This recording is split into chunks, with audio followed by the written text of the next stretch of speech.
Halo, assalamualaikum warahmatullahi wabarakatuh. Halo teman-teman semuanya, kali ini kita berada di Sempuandong yang akan mewawancarai selaku pemilik usaha peternakan yang bernama Pak Dwi.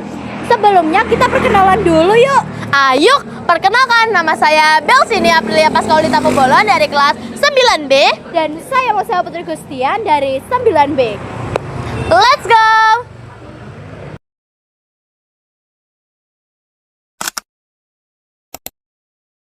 Nah, kali ini kita sudah kedatangan tamu istimewa nih dengan Bapak Dwi.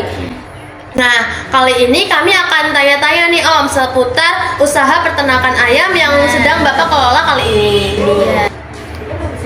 Ya, halo semua. Saya Bapak Dwi, pemilik usaha Putu Singo Farm yang bertempat di Sempuandong, Boyolali. Nah, kali ini kita bakal tanya nih Om, kapan awal mula berdirinya usaha Putu Singo Farm? Awal mula berdirinya Putu Singo Farm sekitar tahun 2005 ya kayaknya. Pada awal dulu sistem yang saya gunakan masih sistem open house atau yang ya pada zaman dulu lah, sama kayak yang dulu itu. Sampai tahun sekitar 2018. Tapi seiringnya berjalan waktu, karena usaha ayam ya semakin berkembang, terus teknologi peternakan sudah semakin maju, kita ubah nih sistem menjadi sistem closed house dimulai dari 2018 tadi, yang sistemnya itu lebih ramah lingkungan dan untuk meminimalisir pencemaran untuk masyarakat sekitar ya. Oh, jadi awal mula berdirinya tuh sekitar tahun 2005-an ya Om? Ya, aku mau tahu apa yang melatar belakangi Om untuk membuka usaha peternakan ayam ini? Melatar belakangi ya? Iya. Ya pasti pertama dari kebutuhan ekonomi ya, pasti untuk mencukupi kebutuhan keluarga sehari-hari lah. Serta kalau dilihat dari kondisi lingkungan tempat tinggal yang di pedesaan ini, ya pasti notabene bahan masih luas, makan juga masih melimpah dari sekitar. Nah dari situlah kita berinspirasi untuk memanfaatkan sumber daya alam itu gimana bisa menjadi sumber daya alam. Oh, jadi awal mulanya Om membangun usaha ini untuk memenuhi kebutuhan sehari-hari ya Om? Ya, itu utama alasannya. Nah, aku juga ingin tanya nih Om, tentang kendala atau tantangan dalam pengembangan usaha yang sedang dijalani oleh Om. Dalam pengembangan peternakan ayam ya, banyak tantangan, kendala itu banyak sekali sebenarnya. Tapi yang paling sering dihadapi itu pasti faktor dari alam. Contohnya perubahan cuaca, iklim, penyakit, itu pasti banyak sekali. Yang entah itu penyakit yang dari dalam atau dari luar pasti banyak. Oh, jadi gitu ya Bel, tantangan serta Masalah yang dialami Om selama mengembangkan usaha peternakan ini? susah ya, Iya, ya pastinya. Nah, selama kendala itu terjadi, apa solusi atau tindakan yang Om lakukan untuk mengatasi kendala yang terjadi tersebut? Kendala itu pasti ada, nah untuk solusinya itu ya termasuk banyak juga solusinya. Tapi langkah-langkah yang pasti itu pasti ya pertama menjaga kebersihan, terus vaksinasi yang teratur, kebersihan kandang secara rutin, memberikan pakan yang bergizi, vitamin agar daya tahan ayam juga baik. Itu perlu juga memperhatikan kondisi cuaca yang paling penting ya, lingkungan agar ayam tidak mudah terserang penyakit, dan resiko terserang penyakit itu kita turunkan seminim mungkin lah. Nah Om, kali ini aku juga ingin tanya nih, resiko apa saja sih yang pernah terjadi seperti kematian ayam, atau kandangnya rusak, atau yang lain-lain? Kematian ayam Ya. dan usaha ya pasti ada lah. resiko yang pernah saya alami sendiri ya, seperti kematian ayam akibat penyakit itu pasti ada. Contoh setiap kali pemeliharaan ya pasti ada sekitar 5% yang mati, itu pasti ada, termasuk dari perubahan cuaca yang ekstrim serta kerusakan kandang akibat hujan deras, angin kencang, itu juga pernah terjadi sekitar tahun 2016 pernah juga.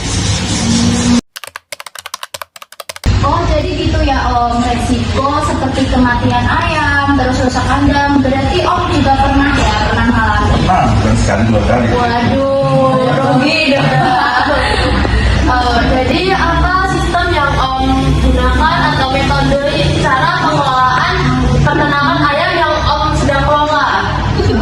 Sistem dan metode dalam pengelolaan peternakan ayam ini kami masih menerapkan sistem proses ya. Yang kelebihan dari sistem ini adalah suhu dan sirkulasi udara yang dapat diatur sesuai dengan kebutuhan kita, kebutuhan ayam lah khususnya, sehingga pertumbuhan ayam itu lebih optimal ya Pak ya, dan tidak terlalu terpengaruh contoh seperti perubahan cuaca atau virus dari luar itu seminimalis mungkin dapat diatur gitu ya. Ya, namun tantangan yang dihadapi adalah ketika muncul penyakit dari luar.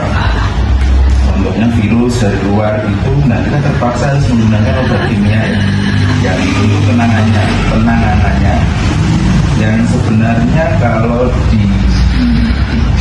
ditelusuri kurang baik jika dikonsumsi oleh manusia dalam jangka yang panjang, itu kurang baik sebenarnya. Oh, jadi gitu ya. Kalau semisal ayam kena virus tuh repot banget ya Bel ya. Repot banget. Yang pastinya juga Berat. Nah, yang berikutnya nih Om, jenis ayam apa saja yang dikembangkan Om dalam peternakan Om nih? Oh, kalau jenis ayam kebetulan kita cuma fokus kan ya, cuma di jenis ayam broiler lokal yang difokuskan untuk memproduksi daging memenuhi kebutuhan pasar harian. Oh, jadi Om tuh lagi mengelola ayam jenis broiler ya? Iya, betul sekali. Nah, bagaimana sih Om cara mengelola atau memelihara ayam jenis broiler ini? Cara memelihara ayam broiler itu yang paling gampang sebenarnya ya, dari jenis-jenis yang lain, dari ayam kampung atau paling gampang. Soalnya jenis pedaging ini itu pemeliharaannya cukup singkat.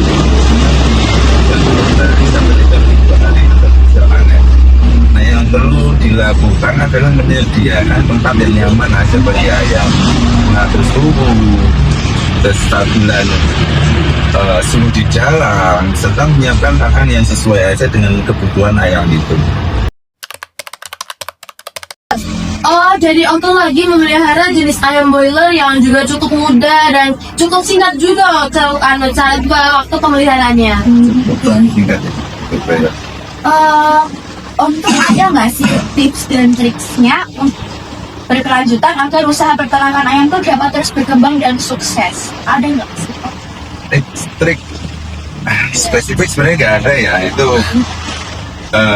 paling human error aja sebenarnya. Tapi kalau usaha peternakan ayam supaya dapat berjalan dengan baik dan berkelanjutan, ya hal terpenting ya pasti menjaga kebersihan kandang, pasti memberikan pakan, perawatan secara teratur berkala, serta tetap disiplin juga dalam jadwal kerja, mengatur orang atau harus disiplin. Selain itu, terus belajar mengikuti perkembangan teknologi, ternakan, menjaga hubungan baik dengan pelanggan itu pasti. Pemasok itu juga pasti harus, serta melakukan evaluasi rutin aja agar usaha dapat berkembang ya dan mencapai kesuksesan yang jangka panjang. Gitu aja sih. Harus jaga banget ya Bel ya. Iya, benar juga tips and triknya. Nah, jadi Om tuh punya pesan nggak sih untuk generasi muda atau yang lagi nonton nih? Pesan, terus sebenarnya usaha itu nggak usah pesan-pesan ya.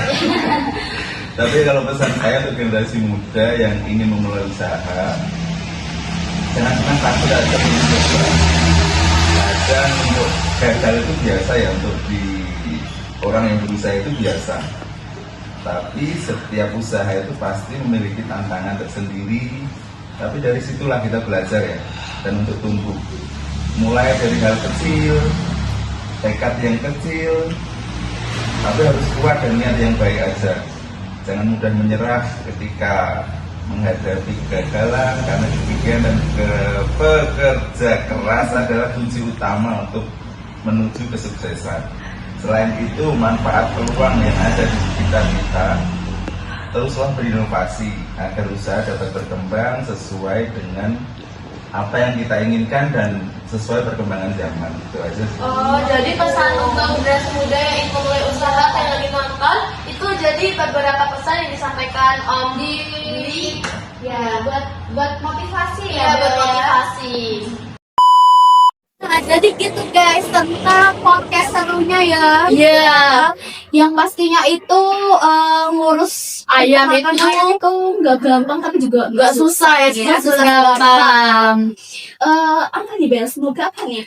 Semoga kalian yang ingin menjalani usaha juga atau yang memulai usaha bisa termotivasi juga dari podcast kita kali ini. Jangan lupa ditonton, jangan lupa didukung, di like, di subscribe. di subscribe, di follow, di like, di komen ya guys. Tapi nggak cuma itu aja, kita jadiin podcast ini tuh Sebuah pembelajaran motivasi kalian yang ingin berusaha untuk memulai usaha entah itu dari peternakan atau pertanian atau perkebunan dan lain-lain ya. Semangat ya pokoknya ya. ya semangat buat kita semua. Jadi udah ya cukup Ya, itu aja udah cukup dari podcast kita yang Kita berat hari seru ini. ini ya. Ya. Bersama Bapak siapa? Bapak Dwi. Iya.